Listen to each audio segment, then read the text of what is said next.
Bismillahirrahmanirrahim. Alhamdulillah, salatu wassalamu ala rasulillah wa ala alihi washabihi wa man walah ma ba'du. Kelas 7 PPSW Almanar yang berbahagia, kita melanjutkan. Pelajaran kita adalah tentang kalor dan perpindahannya. Sebelumnya kita akan membahas dulu tugas yang lalu. Jadi ini tugas yang sudah masuk, yang belum segera dikerjakan karena ini sangat berpengaruh untuk nilai rapot, ya. Sementara nilai rapot sangat berpengaruh untuk nilai ijazah. Ijazah itu berasal dari nilai rapot, ya. Kalau dulu dari ujian nasional, nah sekarang nilai rapot menentukan nilai ijazah. Oleh karena itu sangat penting sekali. Karena nilai rapot juga berasal dari nilai tugas, ya. Sebutkan contoh lain perubahan fisika dan kimia di sekitarmu. Fisika ini ada yang kertas diremas, betul, dia tidak akan merubah bentuknya. Beras yang ditumbuk, iya, dari beras yang ukurannya besar jadi lembut, jadi tepung, itu namanya perubahan fisika, ya. Kayu dipotong-potong menjadi meja, betul, ya, dan lain sebagainya. Yang kimia apa? Yang kimia adalah contohnya ini, fotosintesis, betul ya, ini fotosintesis, besi berkarat, nasi basi. Ya, ini perubahan kimia. Jadi zatnya juga berubah, sifatnya berubah. Tidak lagi zat yang lama, tapi sudah menjadi zat baru. Ya, kalau yang fisika zatnya tidak berubah, ya, hanya bentuknya saja yang berubah. Cair jadi padat dan seterusnya.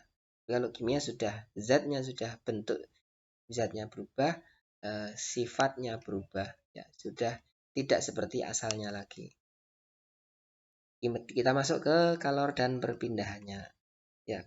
Kalor ini contohnya ketika kita masak air, otomatis air akan menjadi panas. Apa itu kalor? Kalor adalah energi panas yang berpindah dari benda yang bersuhu lebih tinggi ke benda yang bersuhu lebih rendah, ya. Itu kalor. Kalor satuannya adalah joule, ya. Kalau di dalam bidang gizi biasanya disebut dengan kalori atau kilokalori. 1 kalori adalah jumlah energi panas yang dibutuhkan untuk menaikkan suhu 1 gram air hingga naik sebesar 1 derajat Celcius. Jadi 1 kalori itu sama dengan 4,2 joule. Ya, 1 kalori 4,2 joule.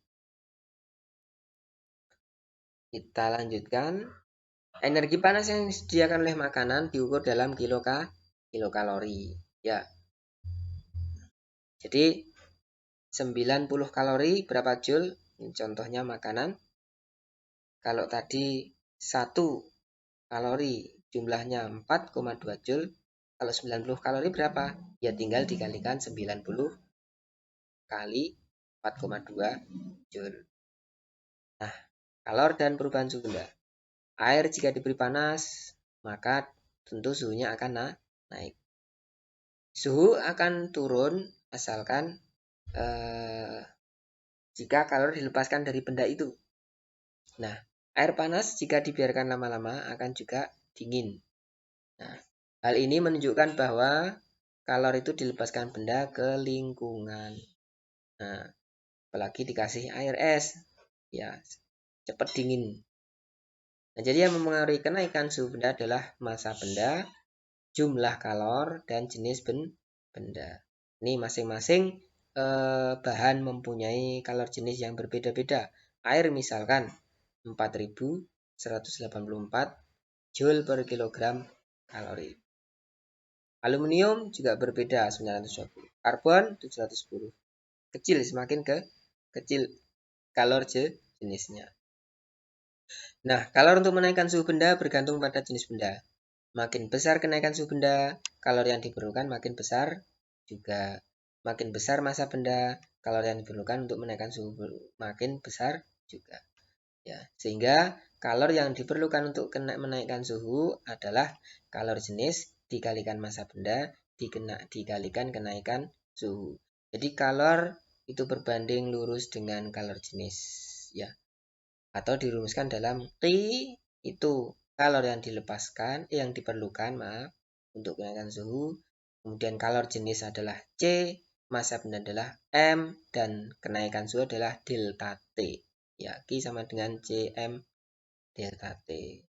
Demikian yang dapat kita sampaikan.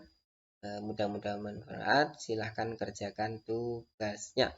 Assalamualaikum warahmatullahi wabarakatuh.